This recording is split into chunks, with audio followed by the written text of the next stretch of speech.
चलिए आज हम सब पढ़ने जा रहे हैं एक बहुत ही महत्वपूर्ण टॉपिक का ध्यान रखिएगा, वो है परमाणु संख्या। इसके अलावा परमाणु द्रव्यमान संख्या, परमाणु संख्या को परमाणु क्रमांक भी कहते हैं। इसको इंग्लिश में बोलते हैं एटॉमिक नंबर। क्या बोलते हैं?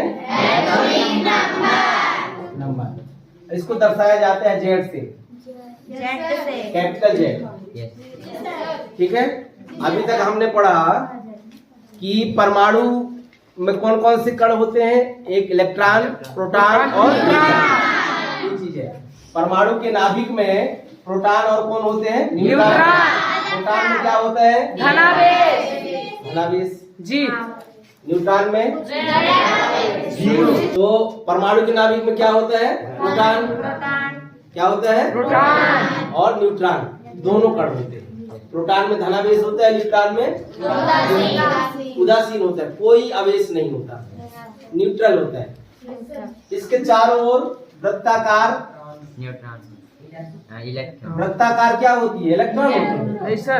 कक्षाएं होती है। बहुत बढ़िया। वृत्ताकार क्या होती है? जिनमें कौन चक्कर लगा रहे होते हैं? इलेक्ट्रॉन चक्कर लगा रहे होते हैं। मैंने बोर के परमाणु मॉडल में सारी चीजें बता दी है जी। ठीक है। अब इनका नामकरण क्रम सा 1 2 3 4 ऐसे बढ़ते जाते हैं। नाभिक से जैसे जैसे दूरी बढ़ती जाती है तो इनका क्रमांक बढ़ता जाता है, या फिर इंग्लिश के कैपिटल लेटर के एल एम इस तरीके से बढ़ता जाता है। ये बता दिए हैं जी। तो ये परमाणु संख्या किसे कहते हैं? किसी भी परमाणु का परमाणु क्रमांक क्या है, या एटॉमिक नंबर क्या है, जिसको इंग्लिश में बोलते हैं एटॉमिक नंबर, या फिर कैपिटल जेड। कैपिटल जेड से ही एटॉमिक नंबर को दर्शाया जाता है। तो ये क्या है? यदि प्रश्न आ गया, और ये आना ही है, हमेशा ये काम में आएगा। आप चाहे 10वीं पढ़े, 11वीं पढ़े, 12वीं पढ़े, या फिर जीवन में जब भी विज्ञान रहेगा आपके साथ, केमिस्ट्री रहेगा, तो ये परमाणु संख्या हमेशा रहेगी। ठीक है। तो परमाणु क्रमांक किसे कहते हैं? परमाणु क्रमांक होता है, परमाणु क्रमांक या परमाणु संख्या जेड जो होता है, जेड का मान, ये प्रोटॉनों की संख्या होती है। किसकी संख्या? प्रोटॉनों की संख्या। जी। किसी भी परमाणु में जितने प्रोटॉन होंगे उस परमाणु का परमाणु क्रमांक वही होगा जी। ठीक है। तो परमाणु क्रमांक मतलब किसकी संख्या? प्रोटॉन कहाँ होते हैं? नाभिक में। ठीक। तो परमाणु क्रमांक मतलब जेड बराबर होता है प्रोटॉन की संख्या। किसकी संख्या? प्रोटॉन की संख्या। जैसे हम एक उदाहरण देते हैं, सोडियम। सोडियम का प्रतीक क्या है? Na। ठीक है। इसका परमाणु क्रमांक है 11। परमाणु क्रमांक कितना है? 11। परमाणु क्रमांक 11 है, मतलब इसमें 11 क्या चीज है? क्या है? प्रोटॉन। बहुत बढ़िया। प्रोटॉन की संख्या ही परमाणु क्रमांक होती है। तो सोडियम का परमाणु क्रमांक 11 है, मतलब दिमाग में ये बैठा लो कि उसके प्रोटॉनों की संख्या कितनी होगी परमाणु में? 11। सोडियम परमाणु, सोडियम जो तत्व है, इसके जो सोडियम परमाणु है, उसके नाभिक में कितने प्रोटॉन होंगे? 11। ठीक है सोनी जी, कितने प्रोटॉन होंगे? 11। और हाइड्रोजन, हाइड्रोजन का परमाणु क्रमांक 1, मतलब इसमें प्रोटॉन कितने होंगे? 1। समझ में आ गया जी। चलिए आप लोगों से पूछता हूं मैं, एक परमाणु है ऑक्सीजन। ऑक्सीजन तत्व है जिसके परमाणु, ऑक्सीजन परमाणु में इसका परमाणु क्रमांक है 8, मतलब प्रोटॉन कितने होंगे? 8। बहुत बढ़िया। प्रोटॉन की संख्या कितनी हो जाएगी? 8। प्रोटॉन 8 है इसलिए परमाणु क्रमांक 8 है जी। ऐसा नहीं कि परमाणु क्रमांक 8 है इसलिए प्रोटॉन 8 है, क्योंकि परमाणु क्रमांक की परिभाषा में ही हमने बता दिया है कि प्रोटॉनों की संख्या को ही परमाणु क्रमांक कहा जाता है। सोडियम का परमाणु क्रमांक 11 है, इसका अर्थ ये नहीं कि इसका 11 है इसलिए प्रोटॉन 11 है, ऐसा नहीं, बल्कि ये बोलना है कि प्रोटॉन 11 है इसलिए इसका परमाणु क्रमांक कितना है? 11। समझ में आ गई बात जी। ऐसे जितने भी तत्व है, हाइड्रोजन का 1, हीलियम का 2 परमाणु क्रमांक है, मतलब हीलियम में 2 प्रोटॉन है इसलिए परमाणु क्रमांक 2 है। प्रोटॉन धनावेश होते हैं, प्रोटॉन में धनावेश होता है, और ये कहाँ होते हैं? नाभिक में। कहाँ होते हैं? नाभिक में। और जितने प्रोटॉन होते हैं उतने ही इलेक्ट्रॉन होते हैं। सामान्य अवस्था में परमाणुओं के समान, यदि आवेशित नहीं है परमाणु, धनावेशित या ऋणावेशित नहीं है परमाणु, आयन नहीं है, तो परमाणु उदासीन होता है। उदासीन मतलब ना तो धनावेश में रहते हैं ना ही ऋणावेश। उस स्थिति में जितने प्रोटॉन होते हैं उतने ही क्या होते हैं, इलेक्ट्रॉन। प्रोटॉनों की संख्या बराबर इलेक्ट्रॉनों की संख्या होती है। ये समान स्थिति, जैसे सोडियम है, ये भी अभी ऐसा है, मतलब 11 प्रोटॉन है, मतलब 11 ही इसमें क्या होंगे, इलेक्ट्रॉन। अब वो 11 इलेक्ट्रॉन कहाँ होंगे, नाभिक के बाहर कक्षाओं में। ये पहले बता चुके हैं ना हम कि इलेक्ट्रॉन जो है नाभिक के बाहर कक्षाओं में घूमते रहते हैं, ठीक। तो प्रोटॉन और इलेक्ट्रॉन कैसे होते हैं, बराबर।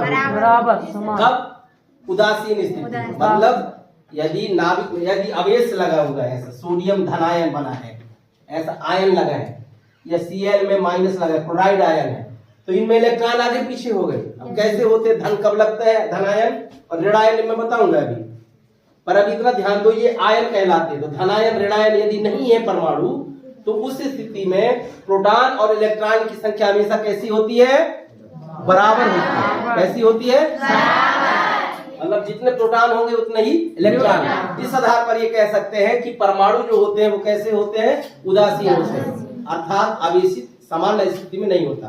क्यों, क्योंकि उसमें प्रोटॉन धनावेश की मात्रा जितनी होती है उतने ही इलेक्ट्रॉन ऋणावेश की मात्रा रहती है। मतलब प्रोटॉन और इलेक्ट्रॉन कैसे रहते हैं, बराबर। समझ में आ गया।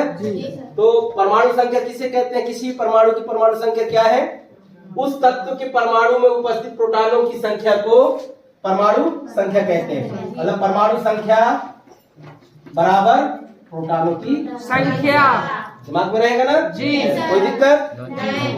चलिए पढ़ते हैं परमाणु द्रव्यमान। क्या पढ़ेंगे, परमाणु द्रव्यमान। इसको मिटा दूं जी सर।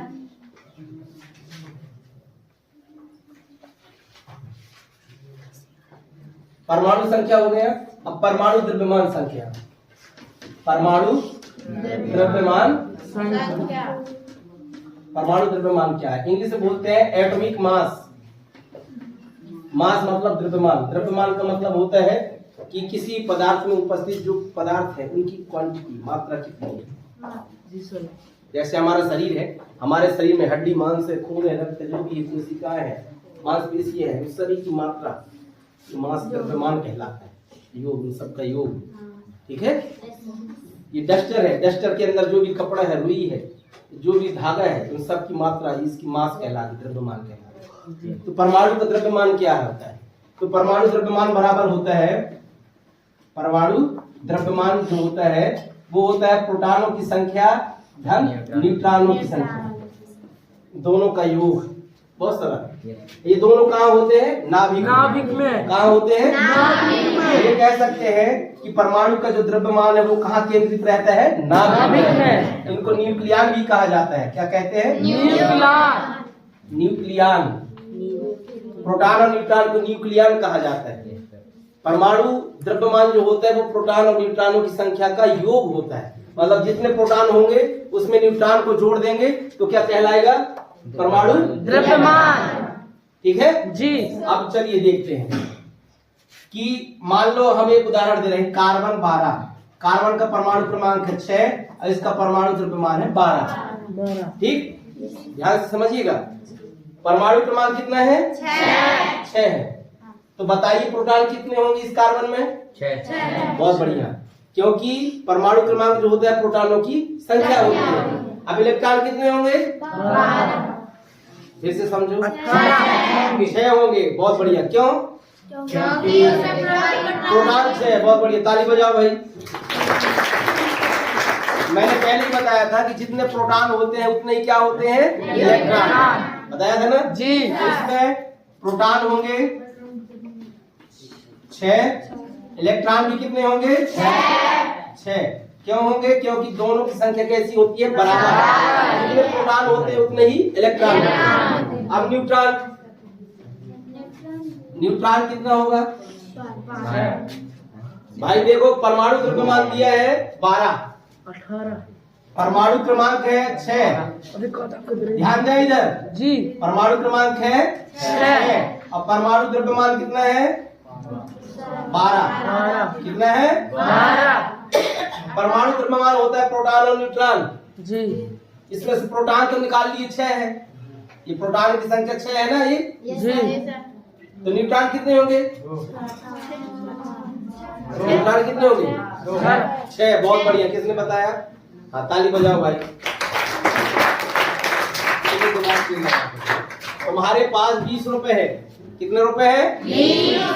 तुम्हारे पास 20 रुपए है, आपके पेट में 2 जेब है, एक बाएं तरफ और एक दाहिने तरफ। एक तरफ 10 रुपए है तो दूसरी तरफ कितना होगा? 10। क्योंकि कुल कितने रुपए हैं? 20। तो एक तरफ के मालूम हो गया, दूसरा तरफ नहीं मालूम। हमने कहा तुम्हारे जेब में हमने 20 रुपए रख दिए, तुमने हम बोले कि एक ही जेब को देखना है और बताना है कि दूसरे जेब में कितना है।